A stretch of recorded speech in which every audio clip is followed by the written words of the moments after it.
Hello दोस्तों, नमस्कार। Mishra science centre में आपका मनीष मिश्रा एक बार फिर से स्वागत करता है।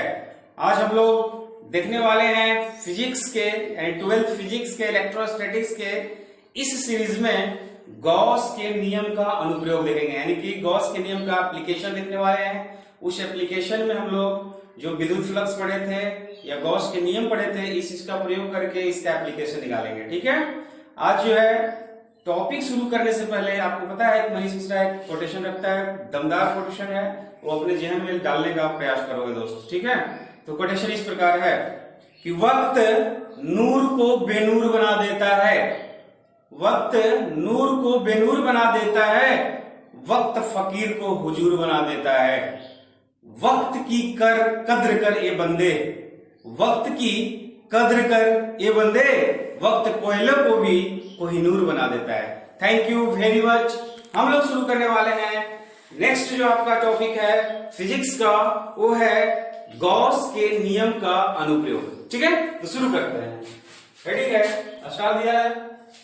गॉस के नियम का अनुप्रयोग। ठीक है, एप्लीकेशन ऑफ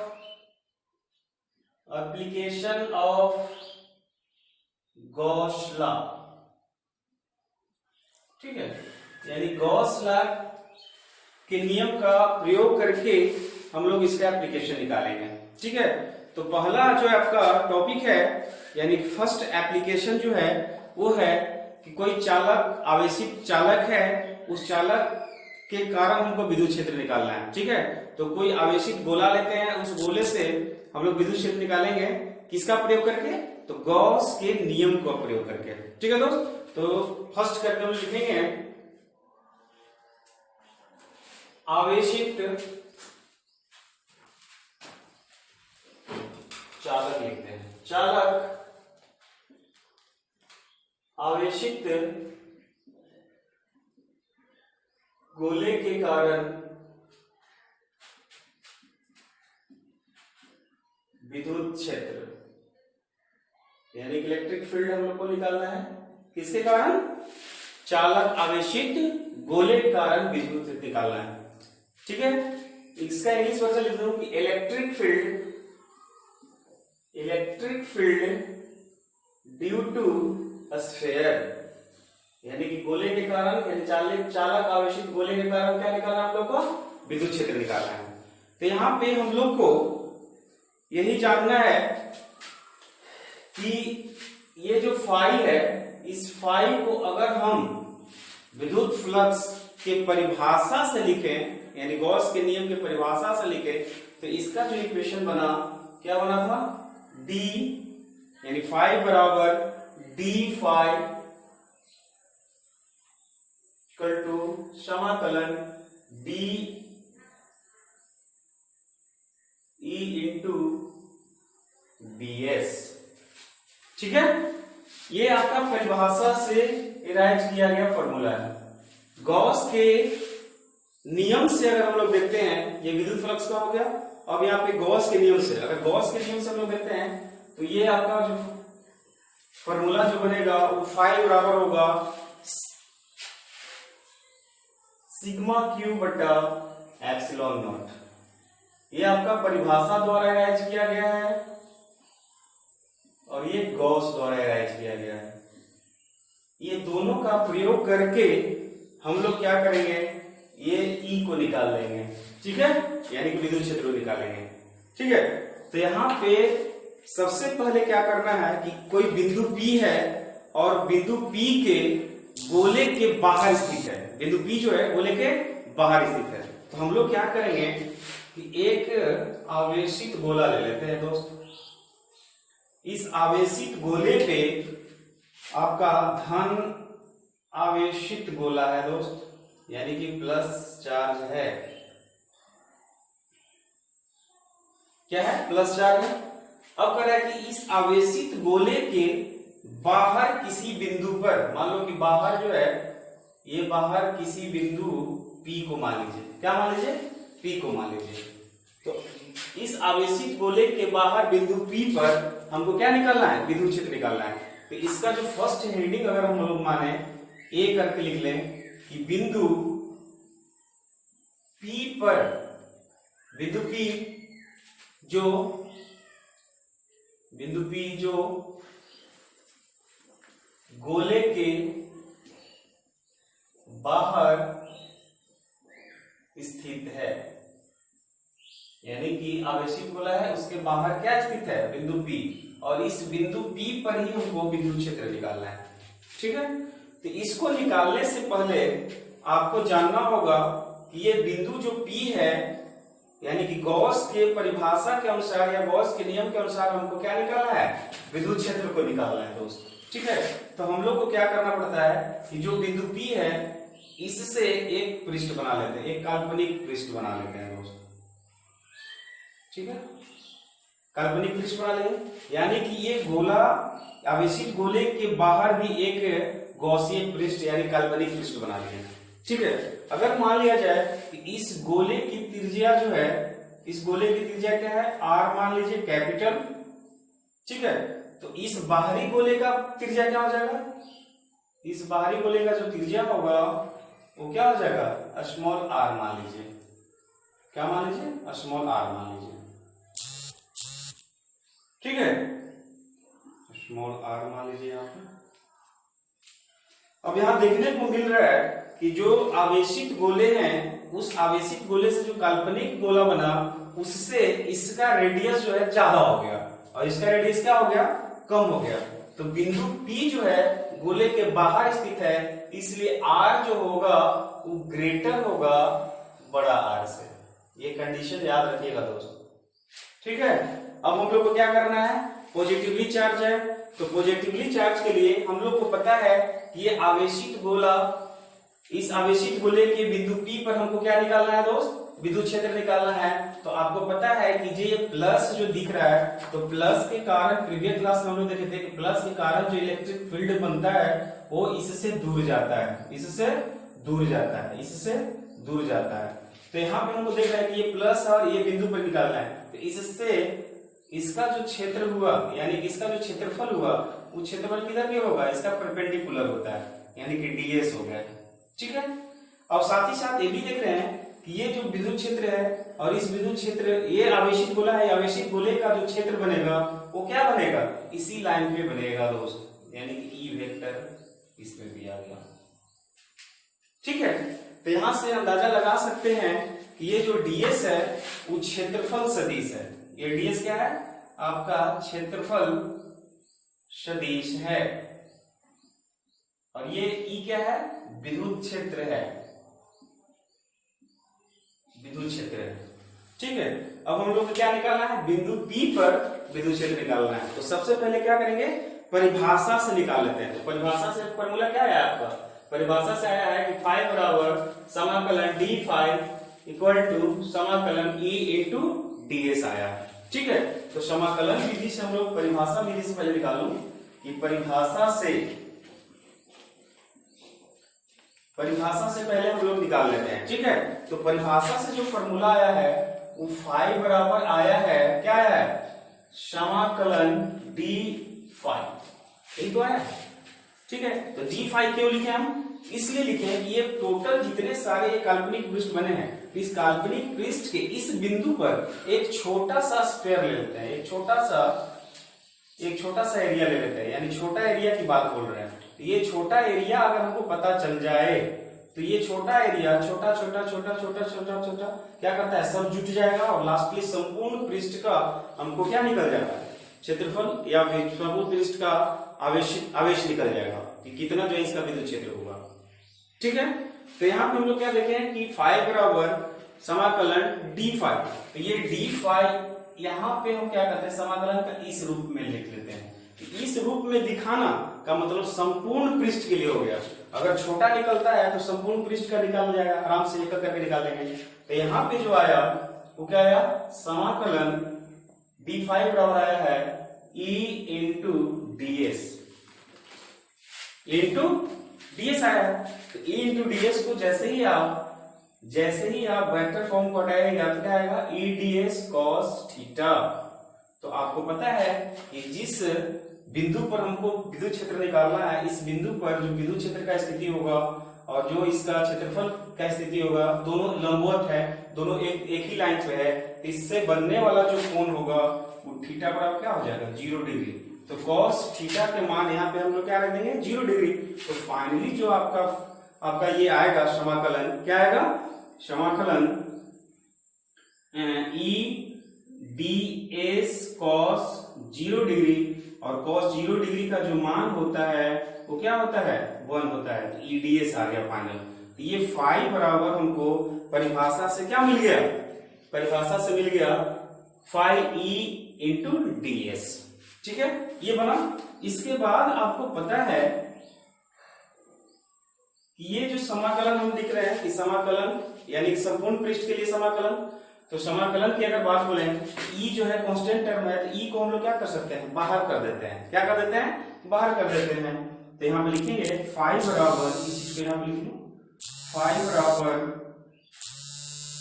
ई समाकलन डीएस, ई समाकलन डीएस। ठीक है, ठीक है।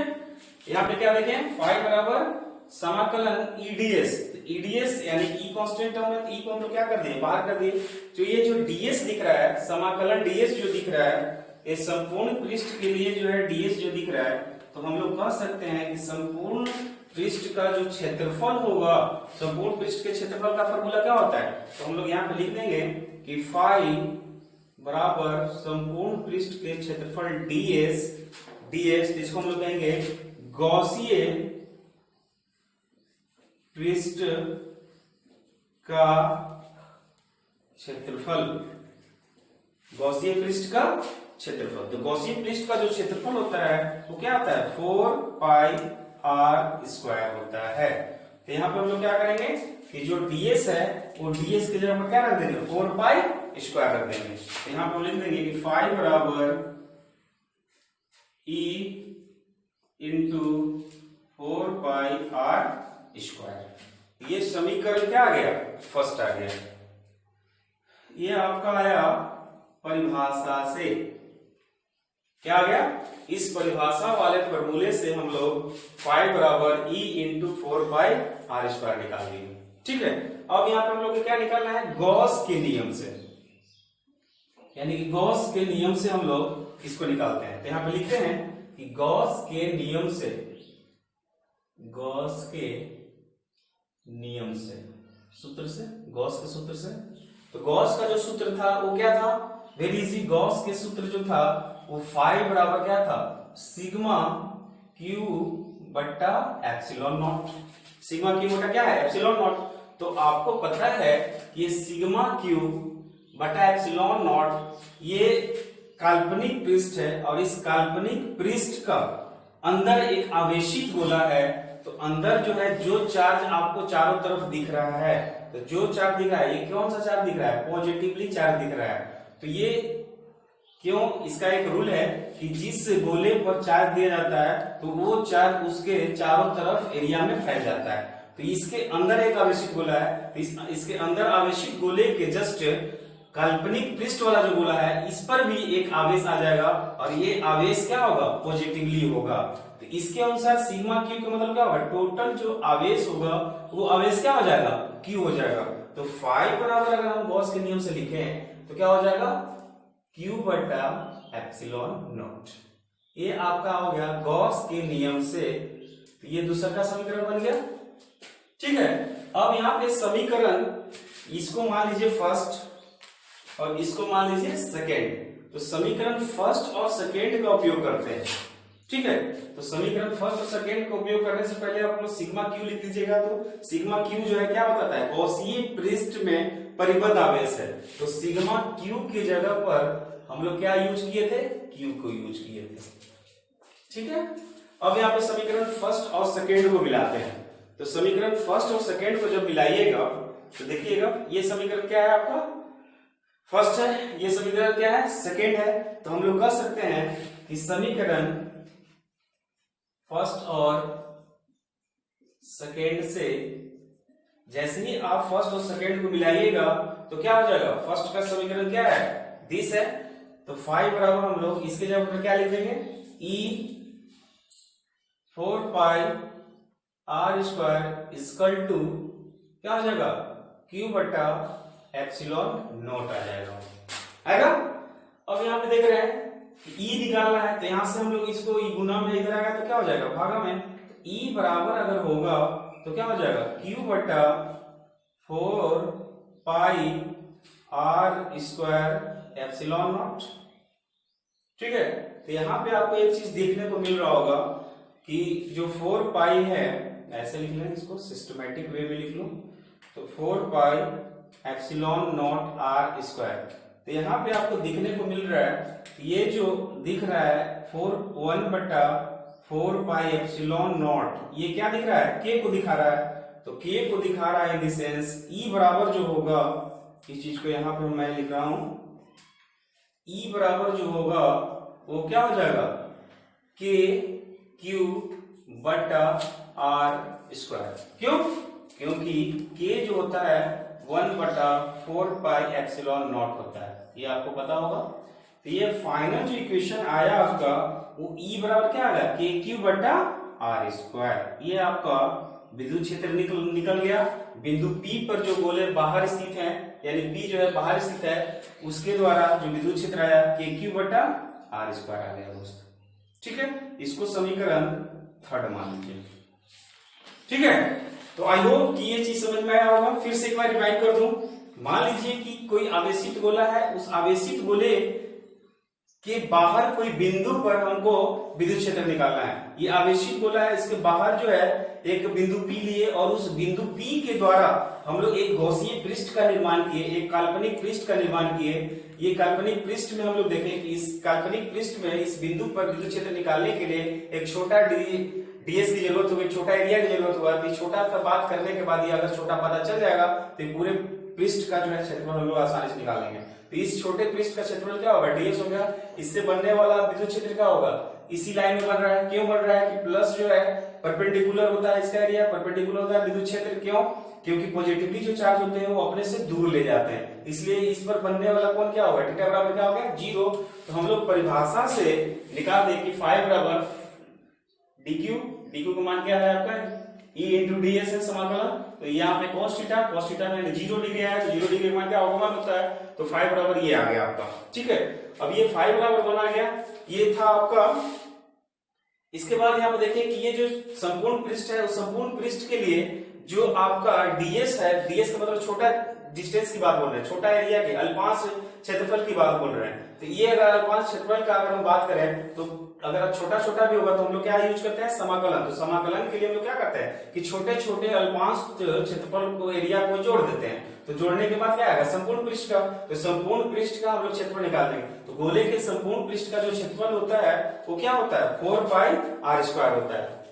यहाँ पे देखिए गोले के संपूर्ण पृष्ठ का क्षेत्रफल क्या होता है, 4 पाई आर स्क्वायर। ठीक है, तो इसका मान हम लोग कहाँ रख दिए, समाकलन ds पर 4 पाई आर स्क्वायर। समीकरण फर्स्ट हो गया। ये था आपका परिभाषा से, गॉस के नियम से हम लोग यहाँ पे देखें कि फाई बराबर क्या होता है, सिग्मा क्यू बटा एप्सिलॉन नॉट। सिग्मा क्यू क्या होता है कि क्योंकि आवेशित गोला है, आवेशित गोले के कारण इस पर भी आवेश क्या हो जाएगा, प्लस का ही आएगा। तो सिग्मा क्यू बराबर क्या मान लीजिए, क्यू मान लिए।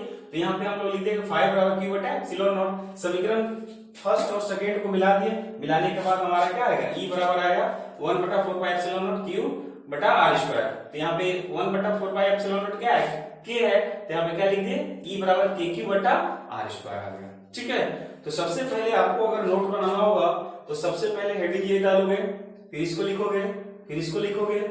ये पूरा बनाने के बाद, ये पूरा लिखने के बाद यहाँ ये पर चले जाओगे, यहाँ से यहाँ से आ जाएगा। इसके बाद यहाँ लिखने से पहले, यहाँ लिखने से पहले ये चीज को जरूर बगल में लिख दीजिएगा। इसके बाद ये आपका परिभाषा द्वारा हो गया, ये गॉस के नियम के द्वारा होगा। लास्टली जो इक्वेशन आ गया, ये सब करने के बाद फाइनल तीसरा इक्वेशन आ चुका है। ठीक है, नेक्स्ट हम लोग देखने वाले हैं कि ये जो बिंदु P है, वो बिंदु P जो है किसी गोले के सरफेस पर स्थित होगा। यानी बिंदु P जो है गोले के सरफेस पर होगा और एक देखेंगे गोले के अंदर होगा। ठीक है, तो नेक्स्ट टॉपिक है आपका कि सरफेस पर स्थित किसी बिंदु पर हम लोग विद्युत क्षेत्र निकालेंगे। आई होप समझ में आया होगा। इसका स्क्रीनशॉट कीजिए, इसके बाद हम लोग आगे देखते हैं। अगर मेरे चैनल को सब्सक्राइब नहीं किए हो तो कीजिए, कमेंट कीजिए, शेयर कीजिए, लाइक कीजिए, जितना सारा आपसे बनता है अपना कर दो दोस्त। हमारा पूरा उम्मीद है कि आप करोगे। आई होप कि समझ में आ रहा होगा ये टॉपिक। ठीक है, आगे चलते हैं फिर।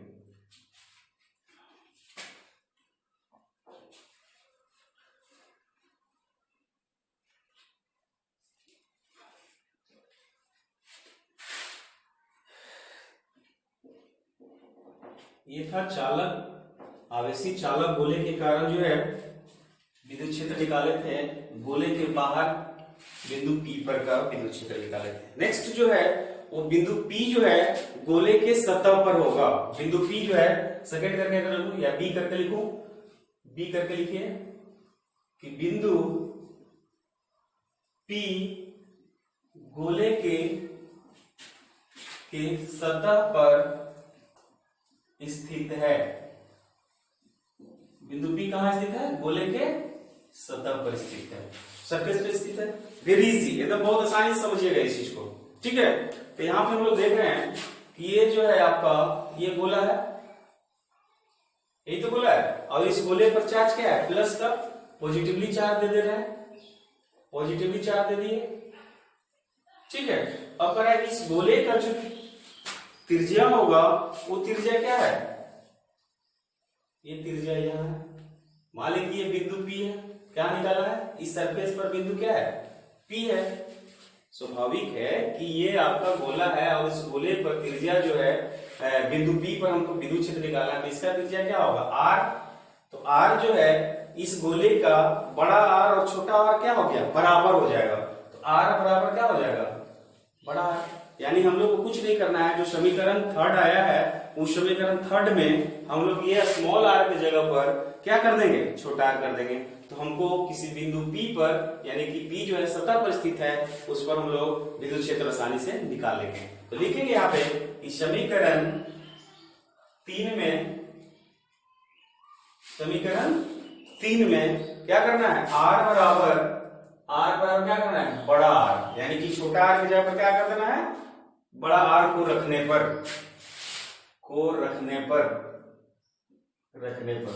ठीक है, तो फाइनल इक्वेशन क्या आया था? तो E बराबर KQ बटा क्या है? R स्क्वायर आया था। R स्क्वायर क्या हो जाएगा? छोटा की जगह पर क्या रख देना है? बड़ा। तो R स्क्वायर बड़ा रख देंगे। ये आपका आ गया किसी सतह पर इसका विद्युत क्षेत्र आ गया दोस्तों। ठीक है, सी पॉइंट में हम लोग चलते हैं। तो सी पॉइंट में हम लोग ये देखेंगे कि ये जो बिंदु P है वो बिंदु P गोले के अंदर स्थित है। आवेशित गोला है वो, उसके अंदर जो है बिंदु P पर विद्युत क्षेत्र निकालना है। ठीक है, तो यहां पर हम लिखते हैं C के लिए। तो बिंदु P जो गोले के अंदर स्थित है। क्या करना है? गोले के अंदर स्थित है। वेरी इजी, एकदम बहुत आसानी से चीज को देखिएगा आप लोग। ठीक है, ये आपका गोला है। ये कैसा गोला है? आवेशित। यहाँ पे धन आवेशित गोला मान लीजिए, धन आवेशित गोला है। अब कह रहा है कि इस गोले के इस बिंदु पर हमको विद्युत क्षेत्र निकालना है। गोले के अंदर जो है बिंदु P पर हमको विद्युत क्षेत्र निकालना है। बहुत आसान है। तो हम लोग को पता है कि इस गोले का जो त्रिज्या है, इस गोले का जो त्रिज्या है वो त्रिज्या हम लोग क्या मानना है? Capital R। तो कैपिटल R मान लिए। ठीक है, तो आपको पता है कि अगर किसी बिंदु पर हमको विद्युत क्षेत्र निकालना होता है तो उसके आसपास एक गॉसीय पृष्ठ का निर्माण करते हैं दोस्त। क्या करते हैं? गॉसीय पृष्ठ का निर्माण कर लिए। ठीक है, अब गॉसीय पृष्ठ का निर्माण किए तो इस पृष्ठ से इसकी जो दूरी हुई, यानी इसका जो त्रिज्या हो गया, इसको क्या मान लेना है? Small r। तो यहाँ पे आप कह सकते हैं ये जो स्मॉल r है, ये जो स्मॉल r है छोटा है किससे? बड़ा R से। वेरी इजी, ये स्मॉल r छोटा है बड़ा R से। ये कंडीशन है दोस्त। ठीक है, अब यहाँ पे इस पृष्ठ पर हमको क्या निकालना है? इस पृष्ठ पर पूरा पर हम लोग को निकालना है विद्युत क्षेत्र की क्या होगा। तो हम लोग गॉस के नियम से लिख लें। गॉस के नियम से, गॉस का नियम क्या कहता है दोस्त? तो गॉस का नियम यही कहता है कि फाई बराबर जो होता है वो क्या होता है, सिग्मा क्यू बटा एप्सिलॉन नॉट होता है ना, ठीक है। और ये सिग्मा क्यू क्या है, किसी गॉसीय पृष्ठ में परिबद्ध आवेश है। अगर सिग्मा क्यू की बात बोले तो लिख सकते हैं कि गॉसीय पृष्ठ पर परिबद्ध आवेश है, ठीक है। आप यहाँ पे देखिए, थोड़ा सा ध्यान देने की बात है कि ये जो गोला है ये आवेशित गोला, और इस आवेशित गोला के अंदर किसी बिंदु P पर हमको विद्युत क्षेत्र निकालना है। तो जब विद्युत आवेशित गोला होता है तो ये तो आवेश जो है इसका बाहर की ओर है, ये आवेश तो अंदर की ओर है नहीं। सीधी सी बात है कि गोले के अंदर विद्युत क्षेत्र क्या होता है, शून्य होता है। तो E बराबर, अगर हम यहाँ पे पूछे कि E बराबर क्या होगा, तो E बराबर क्या होगा आपका 0। तो इस फॉर्मूला में हम लोग को अगर E बराबर 0 हो सकता है तो फाई बराबर क्या हो जाएगा, 0 ही तो होगा। तो यहाँ पर हम लोग आसानी से कह सकते हैं कि फाई बराबर 0। फिर से एक बार कि कोई आवेशित गोला के अंदर अगर हम विद्युत क्षेत्र निकालें तो E बराबर क्या होगा, 0 मानना है, क्योंकि इसके अंदर आवेश होता ही नहीं है। अगर हम परिभाषा से अगर इसका निकालें कि परिभाषा से अगर इसका हम लोग विद्युत क्षेत्र निकाल लें तो बहुत आसान है। परिभाषा से हम लोग क्या करेंगे कि फाई बराबर समाकलन ईडीएस, समाकलन क्या है, ईडीएस है। तो ईडीएस जब है तो ई क्या है आपका 0, तो ये टर्म क्या हो गया 0। तो यहाँ पे परिभाषा से भी क्या आ गया, फाई बराबर 0। यानी कि किसी गोले के अंदर किसी बिंदु पर विद्युत क्षेत्र निकाला जाए तो उसमें जो विद्युत क्षेत्र होगा वो क्या होगा, 0 होगा, कोई आवेश उसमें नहीं होता है, ठीक है। तो ये था आपका किसी चालक के आवेशित गोले के कारण विद्युत क्षेत्र है। इसका कुछ समरी है, हम लोग इसका ग्राफ देखते हैं कि क्या होगा। इसका स्क्रीनशॉट कीजिए, इसके बाद कुछ सारांश है, उस सारांश को देख लेते हैं, ठीक है। समरी इसका लिख लेते हैं। नोट्स बनाना ढंग से, मजेदार ढंग से इसको लिखोगे, फिर इसको लिखोगे, ठीक है। देखिएगा कंडीशन क्या है, आई होप समझ में आ रहा होगा। हर चीज को कमेंट के रूप में दिखाइए आप लोग। अगर समझ में आ रहा है दैट्स गुड, नहीं भी आ रहा है कमेंट करो, ताकि मैं इस चीज को आसानी से फिर से समझा सकूं, ठीक है। अगर समरी की बात बोले, पूरा सारांश बात बोले कि ये आगे जो पढ़ाए इसका क्या सारांश हो सकता है, तो हम लोग फर्स्ट कंडीशन रखते हैं। फर्स्ट में क्या लिख देंगे कि आर जो है बड़ा है बड़ा आर से, तो इसमें जो विद्युत क्षेत्र होगा वो विद्युत क्षेत्र क्या आया था, E बराबर KQ बट्टा एप्सिलॉन नॉट आया था, यही तो आया था। यानी कि KQ बट्टा एप्सिलॉन नॉट, कहां पे E जो होगा इनवर्सली प्रोपोर्शनल क्या होगा आर स्क्वायर का, क्योंकि K है K 1/4 pi epsilon not, proportionality constant है, तो K हटाएंगे तो 1 बटा आर स्क्वायर आ गया था, ठीक है। सॉरी, यहाँ पे एप्सिलॉन नॉट आर स्क्वायर करो, ठीक है। नेक्स्ट जो कंडीशन था वो कंडीशन क्या था, आर जो है बराबर है बड़ा आर से। इस स्थिति में जो ई आएगा वो क्या आएगा, KQ बटा आर स्क्वायर ही आएगा। यानी आर स्क्वायर यहाँ पे बड़ा है तो ई छोटा आर की जगह पर क्या लिख देंगे, बड़ा आर लिख देंगे, ठीक है। कंडीशन थर्ड में है कि आर जो है छोटा है बड़ा आर से, तो जब आर छोटा है बड़ा आर से तो यहाँ पे जो विद्युत क्षेत्र हमारा बना वो ई बराबर क्या बना, 0 बन गया, ठीक है। समझ में आ रहा होगा वो। तो यहाँ पे अगर इसका हम ग्राफ देखें कि ये तीनों का ग्राफ क्या होगा, तो ये ग्राफ आसानी से हम लोग देखेंगे, ठीक है। अब यहाँ पे देखिए ये क्या है, ये आर है, ये स्थिति जो है ई का है, ये विद्युत क्षेत्र को दिखा रहा है, ये इसके रेडियस को दिखा रहा है, ठीक है। तो यहाँ पे हम देख रहे हैं कि ये सेंटर पॉइंट है। तो पहला कंडीशन में हम लोग देख रहे हैं ये जो है एक दूसरे के परपेंडिकुलर होगा, यानी कि सेकेंड वाला देख लीजिए आप कि आर जो है आर के बराबर है, तो सेकेंड स्थिति में क्या होगा, ये इसका परपेंडिकुलर हो जाएगा। तो आर बराबर यहाँ पे क्या लिख दिए आर, ये इसको मान लीजिए ओरिजिन, ठीक है। दूसरा का स्थिति में हम लोग को क्या मानना है कि इस बिंदु पर अगर हमको निकालना होगा, तो इस बिंदु पर अगर हमको निकालना होगा तो ई जो होगा इनवर्सली प्रोपोर्शनल 1 बटा आर स्क्वायर था, मान लिया जाए कि इनवर्सली प्रोपोर्शनल है, तो इसका जो विद्युत क्षेत्र का स्थिति होगा वो क्या होगा, KQ बटा R स्क्वायर होगा। ठीक है, अब हमको किसका निकालना है, इनवर्सली प्रोपोर्शनल का ग्राफ खींचना है। तो स्थिति क्या बनेगा, इसका ग्राफ जो होगा वो ग्राफ इस तरह से होगा दोस्तों। ठीक है, आई होप कि ये चीज समझ रहे हैं आप। तो ये जो है E प्रोपोर्शनलिटी 1 बटा R स्क्वायर के बराबर हो गया, इसका ये ग्राफ है। फिर से एक बार देखिए, ये विद्युत क्षेत्र को दिखा रहा है, ये रेडियस को दिखा रहा है। अब यहाँ पे इस कंडीशन में इसका जो ग्राफ बनेगा, यानी ये जो होता है परपेंडिकुलर होता है, इसका क्या होता है KQ बटा R स्क्वायर होता है। R जो है R के बराबर होगा तो क्या होगा, इसका स्थिति ये हो जाएगा। और R जो है ग्रेटर होगा R से तो क्या होगा, इनवर्सली होगा। तो यहाँ पे इसका जो ग्राफ है ना, ये ग्राफ इस तरह से होगा। ठीक है, इस चीज को याद रखोगे। ये था आपका समरी, जो भी हम लोग आवेशित गोले के कारण जो है विद्युत क्षेत्र निकाले, बहुत आसानी से इजी वे में इसको हम लोग समझे और ये टॉपिक को एंड किए हैं। Thank you very much, I hope कि आपको समझ में आया होगा।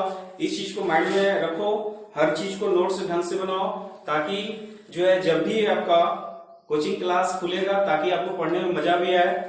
और आज आपसे उम्मीद है कि हमारे इस वीडियो को लाइक कर रहे होगे, कमेंट कर रहे होगे और शेयर भी कर रहे होगे। ठीक है, thank you very much, best of luck.